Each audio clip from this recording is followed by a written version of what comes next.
ਅੱਜ ਅਸੀਂ ਪੜ੍ਹਾਂਗੇ ਪਾਠ 1 ਮਾਂ ਦਾ ਪਿਆਰ। ਅਮਰਤਾ ਪ੍ਰੀਤਮ ਦੁਆਰਾ ਲਿਖੀ ਹੋਈ ਕਵਿਤਾ ਮਾਂ ਦਾ ਪਿਆਰ। ਮਾਂ ਦਾ ਪਿਆਰ ਜਿਵੇਂ ਨਾਂ ਤੋਂ ਹੀ ਪਤਾ ਬੇਟਾ ਕਿ ਇਹਦੇ ਵਿੱਚ ਮਾਂ ਦੇ ਪਿਆਰ ਬਾਰੇ ਜ਼ਿਕਰ ਕੀਤਾ ਗਿਆ ਹੈ। ਕੀ ਲਿਖ ਰਹੀ ਹੈ ਅਮਰਤਾ ਪ੍ਰੀਤਮ?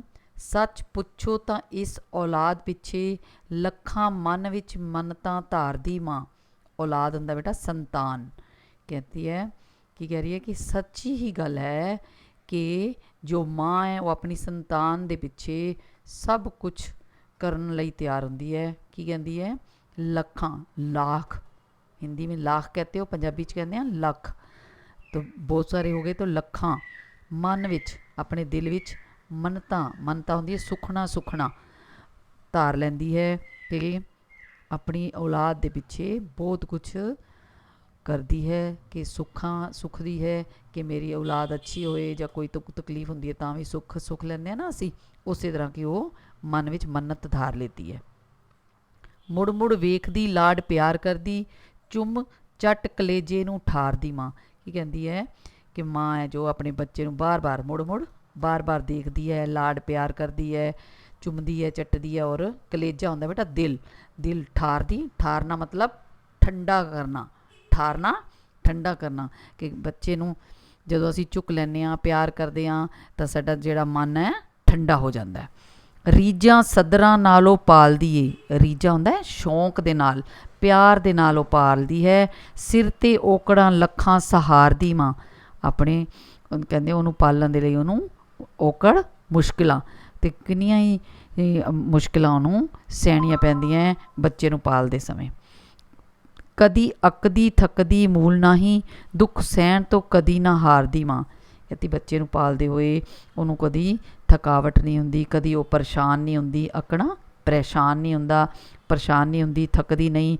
और दुख सहन तो कदी ना हारदी माँ, तो कदी भी दुखी भी नहीं हुंदी और उन्होंने पालदे होए कदी हारदी नहीं। मतलब कि उन्होंने पालन लगे वो कदी भी परेशान और थकदी नहीं है। दे दे लोरियां बच्चा खिडाउंदी ਏ, मनो राजे दे महल उसारदी माँ। कहती बच्चे नूं लोरियां दिंदी है, प्यार करदी है और जदों सवांदी है तो लोरी दिंदी है तो अपने बच्चे नूं राजे दी तरह प्रेजेंट करदी है। वारी घोली सदकड़े लख वारी, आख आख के मूहों पुकारदी माँ। वारे जाना, सदके जाना, कुर्बान होना, ए गल वो बार बार आख आख आख आख का मतलब होता है बेटा आखना, कहना, कि बार बार अपने मुँह से ये बात पुकारती है कि मैं अपने बच्चे से कुर्बान जाती हूँ, सदके जाती हूँ, बलिहारे जाती हूँ। रिड़दा वेख के खिड़दा है चित्त उसदा। चित्त हुंदा बेटा मन। फड़ फड़ बाहां नूं फेर खिलारदी माँ। कहती कि जब बच्चा रिड़ने लगता है, कोई भी स्टैप अगे करता है ना बच्चा, तो माँ नूं बड़ी खुशी मिलती है, जो घर के जिन्ने भी मैंबर होंगे उन्होंने खुशी मिलती है। तो जब बच्चा रिड़ने लगता है, उसको रिड़दा देखती है तो उसका मन है जड़ा फूल की तरह खिल जाता है, मतलब खुशी होती है उसे। और उसदियां बावां पकड़ पकड़ के उन्होंने फिर धीरे धीरे चलना भी सिखाती है। दिने रात ही चाओ मलार करदी, खिड़ खिड़ हसदी जदों दुलारदी माँ। कहते कि दिने रात उसकी सेवा करती है, शौक दे नाल उन्होंने पालती है। चाह मलार की हुंदा बेटा शौक दे नाल, मन नाल दिलों काम करती है और हस हस के उन्होंने बुलाती है। समा पा के जदों तुरन फिरन लगे, जफ्फी पाण लई बाहां पसारदी माँ। पसारना फैलाना, बाहां बाजू। कहते जब टाइम पा के बच्चा बड़ा हो जाता है, जो बड़ा हो जाता है तो वो तुरन फिरन चलने फिरने लगता है, तो माँ बाँ पसारते, हम फैलाते हैं ना बच्चे को बुलाने के लिए, तो बच्चा आके गले को लगता है, जफ्फी पाना गले लग जाती है। तो की है कि माँ नूं बड़ी खुशी मिलती है। खेडन जाण लई जदों तैयार होवे, पापा कपड़े मूँह सवारदी माँ। सवारना साफ करना। कि कहती है कि जब बच्चा खेलने जाने लगता है तो उन्होंने साफ़ सुथरा करके तैयार करके खेलने के लिए भेजती है। कदी घड़ी जे उसनूं देर लगे, विच फिकर दे समा गुजारदी माँ। खेलन गया होया बच्चा, घड़ी समा हो गया, मतलब अगर उसनूं देर हो जाती है वापस आने विच, बच्चा खेलने गया है, उसको आने में देर लग जाती है तो उसको फिक्र होता है, चिंता चिंता में अपना टाइम पास बिताती है, गुजारना बिताती है।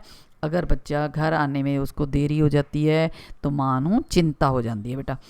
उब्बे फिर क्या होता है, उसकी हालत कैसी होती है, उब्बे साह लैंदी डोबू पैण आके मुड़ मुड़ बारी चों झाती मारदी माँ।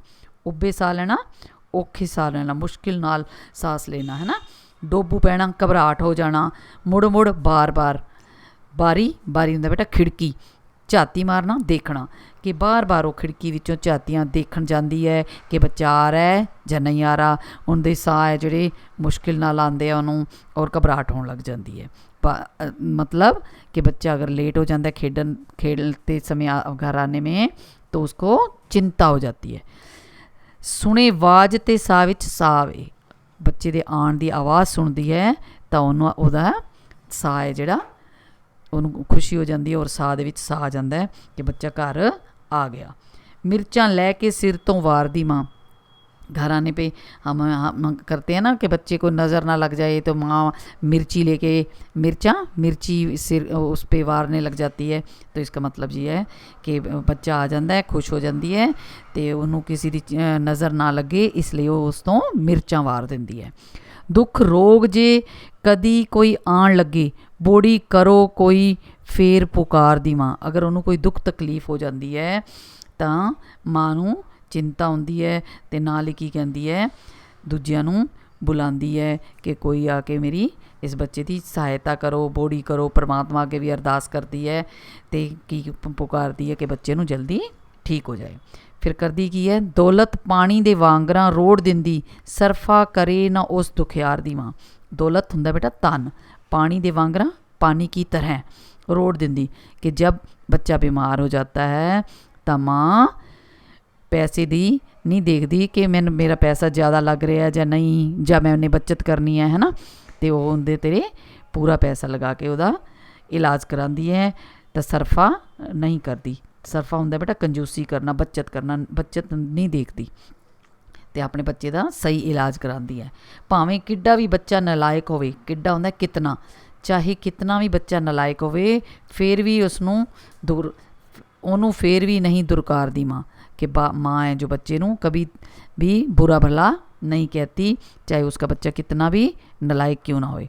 अमृत सच्चा है सा के आंदरां दा, सचमुच ही पुतली प्यार दी माँ।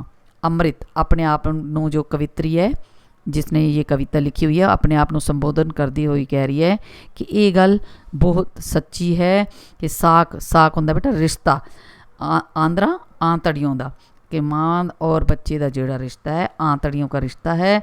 सचमुच ही पुतली प्यार दी माँ, पुतली हुंदा मूरत, कि माँ है जिहड़ी उसनू प्यार दी मूरत, ममता दी मूरत किया गया है। माँ और बच्चे का रिश्ता है जिहड़ा आंतड़ी का रिश्ता है। माँ अपने बच्चे नू अलग नहीं कर सकती, बहुत प्यार नाल उहनू पालदी है। कविता दे विच यही दस्सिया ना मेन कि माँ अपने ते दुख सहार लैंदी है और बच्चे नू दुखी नहीं होण दिंदी, और उहदी पालना पोषणा दे विच कदी भी कोई कमी नहीं छोड़दी, और उहदा हर काम खुश होके करती है। औखे शब्दां दे अर्थ, औखे मतलब मुश्किल जो वर्ड होते हैं उनके मीनिंग नीचे दिए हुए हैं, बुक में ही है तुम्हारे बेटा जी। औलाद, औलाद मीन संतान, धारणा दृढ़ निश्चय करना, रीज चा मतलब चाव जो होते हैं शौक तुम्हारे। औकड़, औंकड़ हुंदा है मुश्किल, औकड़। चित मन, जफ्फी गले लगाउणा, डोब पैना डोबू पैना, घबराहट होना, दुरकारना तिरस्कार करना, पुतली मूरत, मन्नत सुखां सुखनी, कलेजा दिल, सदर इच्छा, सदकड़े सदके जाना, कुर्बान जाना, चाओ मलार उमंग, उब्बे साह लेना, होंके भरना, ठंडे साह लेना, सरफा करना, खर्च विच तंगी करना, साख रिश्ता। अभ्यास, अभ्यास मतलब जो नीचे लिखे हुए प्रश्नों दे उत्तर दिओ, नीचे हेठां लिखे मतलब नीचे लिखे। माँ अपने बच्चे नू किवें पालदी है, सेंटेंस आया सी ना बेटे फस्ट पैरे विच ही, रीझां सदरां नाल ओह पालदी ए, ਰੀਝਾਂ ਸਦਰਾਂ ਨਾਲ ਆਂਸਰ ਕੀ ਦੇਵਾਂਗੇ ਅਸੀਂ? ਮਾਂ ਆਪਣੇ ਬੱਚੇ ਨੂੰ ਬੜੇ ਪਿਆਰ ਸਦਰਾਂ ਔਰ ਇੱਛਾ ਦੇ ਨਾਲ ਪਾਲਦੀ ਹੈ। ਸੈਕਿੰਡ ਕੁਐਸਚਨ ਹੈ, ਮਾਂ ਦਾ ਮਨ ਕੀ ਵੇਖ ਕੇ ਖਿੜਦਾ ਹੈ? ਮਾਂ ਦਾ ਮਨ बच्चे नू रिड़दा वेख के खिड़दा है। सारा प्रश्न के बीच में से लिखना है, जो जितना प्रश्न के बीच में से आता है। माँ दा मन की कट के की लिखोगे? बच्चे नू रिड़दा वेख के खिड़दा है। फिर वेख के लास्ट वाला बीच में से। बच्चे नू घर मुड़न विच देर हुंदी है तां माँ दा की हाल हुंदा है? माँ नू घबराहट होण लग पैंदी है, ਉਹ ਹੌਂਕੇ ਭਰਦੀ ਹੈ। ਹੌਂਕੇ ਭਰਦੀ मतलब ਮੁਸ਼ਕਿਲ ਨਾਲ ਸਾਹ ਆਉਂਦਾ ਉਹਨੂੰ, ਹੈ ਨਾ, ਉਹਨੂੰ ਕਹਿੰਦੇ ਅਸੀਂ ਹੌਂਕੇ ਭਰਨਾ। ਮਾਂ ਕਦੋਂ ਸਰਫਾ ਨਹੀਂ ਕਰਦੀ? ਜਦੋਂ ਬੱਚਾ ਬਿਮਾਰ ਹੁੰਦਾ ਹੈ ਤਾਂ ਮਾਂ ਬਿਲਕੁਲ ਸਰਫਾ ਨਹੀਂ ਕਰਦੀ। ਉਸ ਤੋਂ ਅੱਗੇ ਬੇਟੇ ਭਾਸ਼ਾ ਅਤੇ ਵਿਆਕਰਣ ਵਿੱਚ ਵਾਕਾਂ ਵਿੱਚ ਵਰਤੋ। वाका मतलब वाक्य बनाओ। जो नीचे वर्ड दिए हुए हैं इनके वाक्य बनाने हैं। पहला वर्ड है, पहला शब्द है औलाद। औलाद की होता है संतान। जो वाक्य बनाएंगे उसमें औलाद शब्द आना चाहिए। हर माँ अपनी औलाद नू प्यार करती है। सेकंड है औकड़। औकड़ होंदा मतलब मुश्किल। सानू औकड़ दा सामना करना चाहिदा है। ਜਾਂ ਸਾਨੂੰ ਕਿਸੇ ਔਕੜ ਵੇਲੇ ਘਬਰਾਉਣਾ ਨਹੀਂ ਚਾਹੀਦਾ। ਲੋਰੀ, ਮਾਂ ਦੀ ਲੋਰੀ ਬਹੁਤ ਮਿੱਠੀ ਹੁੰਦੀ ਹੈ। ਜਾਂ ਮਾਂ ਲੋਰੀ ਗਾ ਕੇ ਸਵਾਉਂਦੀ ਹੈ। ਦੌਲਤ, ਦੌਲਤ ਹੁੰਦਾ ਬੇਟਾ ਧਨ, ਪੈਸਾ। ਦੌਲਤ ਨਾਲ ਮਾਂ ਦਾ ਪਿਆਰ ਖਰੀਦਿਆ ਨਹੀਂ ਜਾ ਸਕਦਾ। ਵੀ ਪੈਸੇ ਦੇ ਨਾਲ ਵੀ ਅਸੀਂ ਮਾਂ ਦਾ ਜੋ ਪਿਆਰ ਹੈ ਉਹ ਖਰੀਦ ਨਹੀਂ ਸਕਦੇ। ਸਾਕ, ਸਾਕ ਹੁੰਦਾ ਰਿਸ਼ਤਾ।